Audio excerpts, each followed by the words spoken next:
saking sayang sama anaknya, anaknya dititipkan ke desa. Biar apa? Budayanya enggak rusak, ideologinya enggak rusak, bahasanya enggak rusak, tubuhnya juga tidak rusak.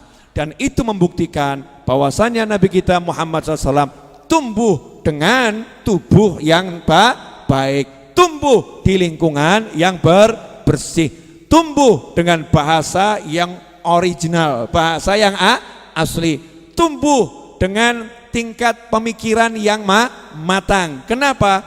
Karena di desa kehidupannya keras, ya, gembala kambing. Gembala kambing. Di situ ada pelajaran. Kalau kita memang pengen anak kita jadi orang besar, ya kita harus ngumpulkan anak kita dengan orang-orang asli itu yang masih original biar belajar. Bu, kalau anak ibu dijadikan tukang parkir rela enggak, Bu? Enggak. Betul ya?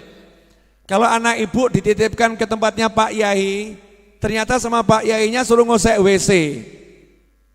Enggak diajari baca, tulis, ngaji, tidak. Sama Pak Yai suruh ngosek WC. Untuk yang enggak paham bahasa Jawa, ngosek WC itu membersihkan toilet. Tapi enggak enak ya, ngosek WC itu enak. Membersihkan toilet, enak atau enggak enak? Kurang. Ngosek WC itu ada rasanya. Membersihkan toilet terlampau lembut.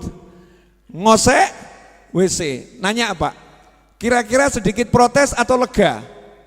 Lanjutkan nak, ngosek WC terus.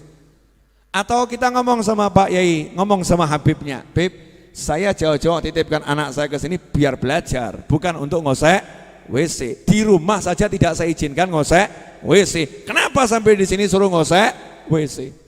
Gak rela. Tapi Nabi Muhammad SAW oleh Halimatus Sa'diyah radhiyallahu taala anha dikasih kerjaan dari kecil. Apa kerjaannya?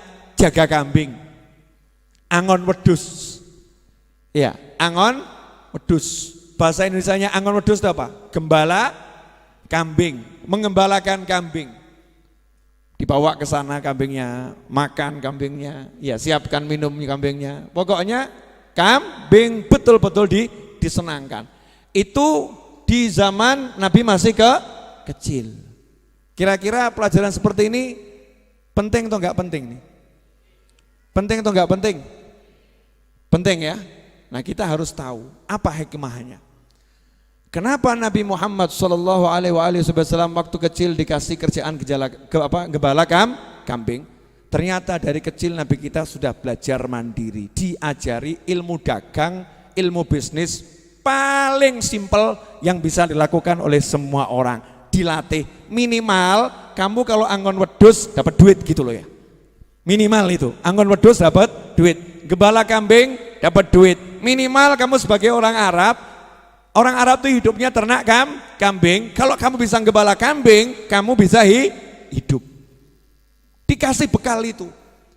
Ini Nabi loh, ini Rasul. Allah Ta'ala didiknya biar punya bekal ilmu duniawi, ya ilmu duniawi untuk bekal hidupnya. Makanya jangan kita sebagai muslim mengatakan yang penting ngaji, yang penting ngaji, yang penting ngaji, yang penting ngaji, yang penting cari ilmu, yang penting cari ilmu, yang penting cari ilmu, seakan-akan cari nafkah itu enggak penting. Salah. Dari kecil Nabi Muhammad SAW sudah dididik gimana caranya untuk bertahan hidup. Untuk bertahan hidup, kamu harus bisa gembala kambing. Nah, dalam pekerjaan gembala kambing itu ada hikmah yang luar biasa. Apa hikmahnya? Ngurusi kambing itu enggak gampang. Ngurusi kambing itu enggak gampang, butuh kesabaran. Kalau bahasa modernnya apa itu ya? Ngajari jadi pemimpin tuh trainingnya namanya apa itu? Apa? Leader, udah salah aku. Leadership, ya leadership. Leadership sekarang itu kan paling ikut seminar 1 hari atau sekian jam ya. Kanjeng Nabi Muhammad SAW bukan ikut seminar praktek leadership. Lah yang diurus bukan manusia, wedhus, kambing. Gak bisa diajak ngomong. Bisa ngomong sama kambing? Mbak. Nggak iso. Nggak bisa, nggak paham. Kambing yang nggak paham, kitanya nggak paham. Maka kamu harus bisa membuat kambing itu paham sama kamu, dan kamu harus paham sama kambing. Artinya apa? Betul-betul mempelajari gimana ya ini ya perasaan si kambing ini ya. Gimana ini yang diinginkan sama kambing. Belajar memahami kambing yang tidak bisa ngomong. Nah, itu pemimpin.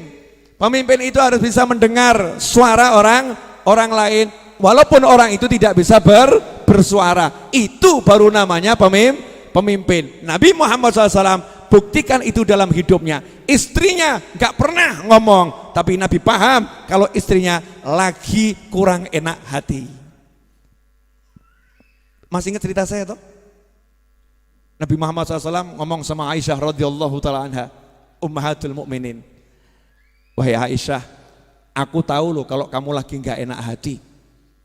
Aku ngerti kalau kamu lagi gak enak hati. Aisyah pun nanya, dari mana engkau tahu ya Rasulullah kalau aku lagi gak enak hati? Karena Aisyah hatinya selalu enak. Hatinya selalu enak, tapi maksudnya gak enak hati bukan hatinya gak enak, paham ya? Ini bahasa Indonesia. Bahasa Arab itu susah diterjemahkan dengan bahasa Indonesia. Hatinya selalu enak, sikapnya baik, tapi ada perubahan hati. Rasul paham kalau hati istrinya lagi berubah. Nanyalah Aisyah radhiyallahu anha kepada Nabi Muhammad SAW, dari mana engkau tahu ya Rasulullah kalau hatiku lagi berubah? Jawabannya sederhana, dari doamu.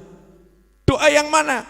Kamu kalau lagi hatimu berubah, doamu itu selalu menyebut nabi-nabi yang lain. Ya Allah Tuhannya Nabi Musa, ya Allah Tuhannya Nabi Isa, ya Allah Tuhannya Nabi Nuh. Kamu gak pernah bilang ya Allah Tuhannya Muhammad, gak kamu sebut aku. Saya gak kamu sebut, Masya Allah. Nabi Muhammad SAW sampai yang samar, ya samar atau gak samar ini?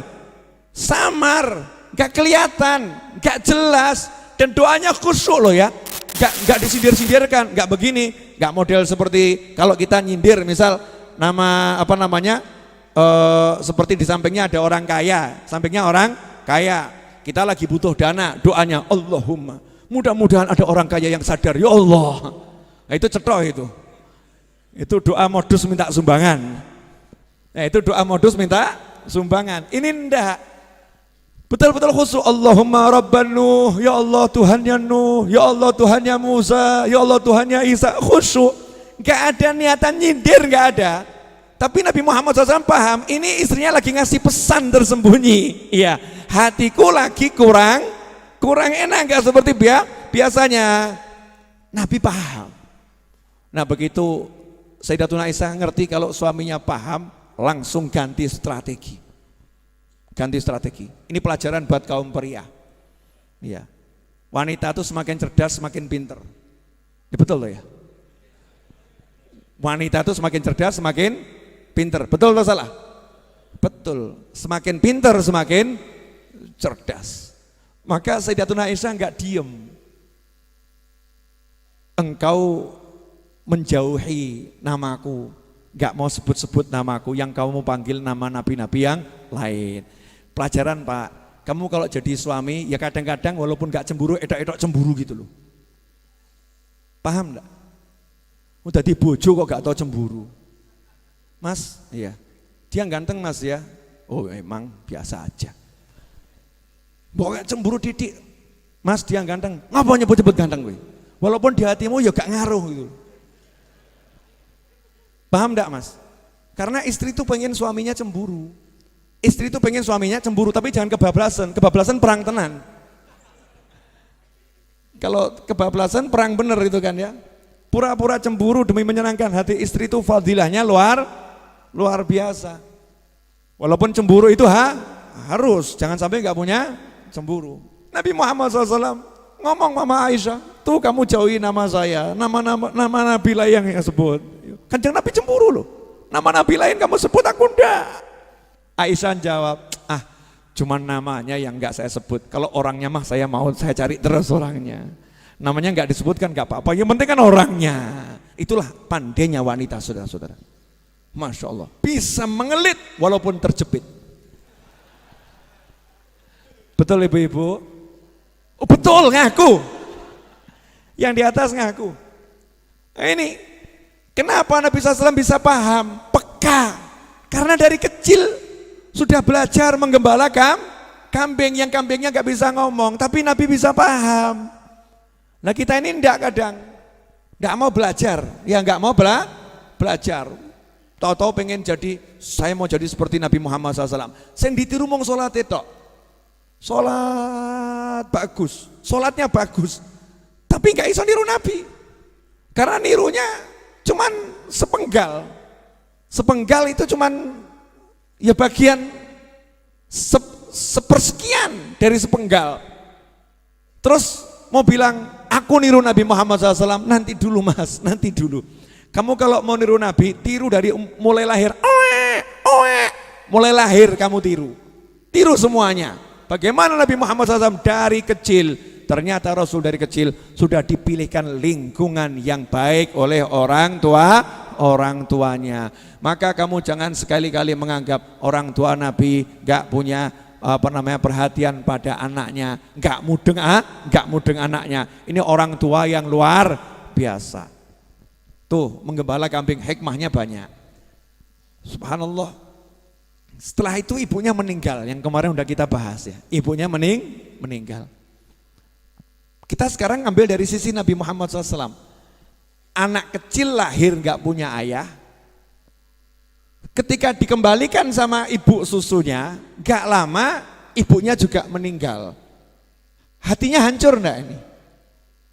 Hancur. Loh kalau Nabi punya kakak, punya adik, ada tombonya ya. Ada kakakku, ada adikku.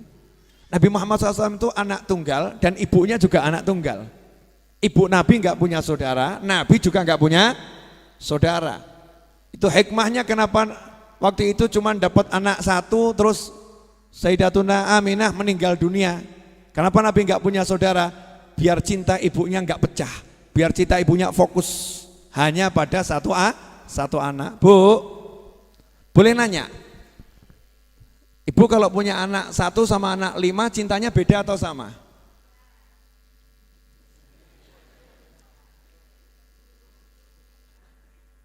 Saya yakin ibu mencintai kelima anak ibu, betul?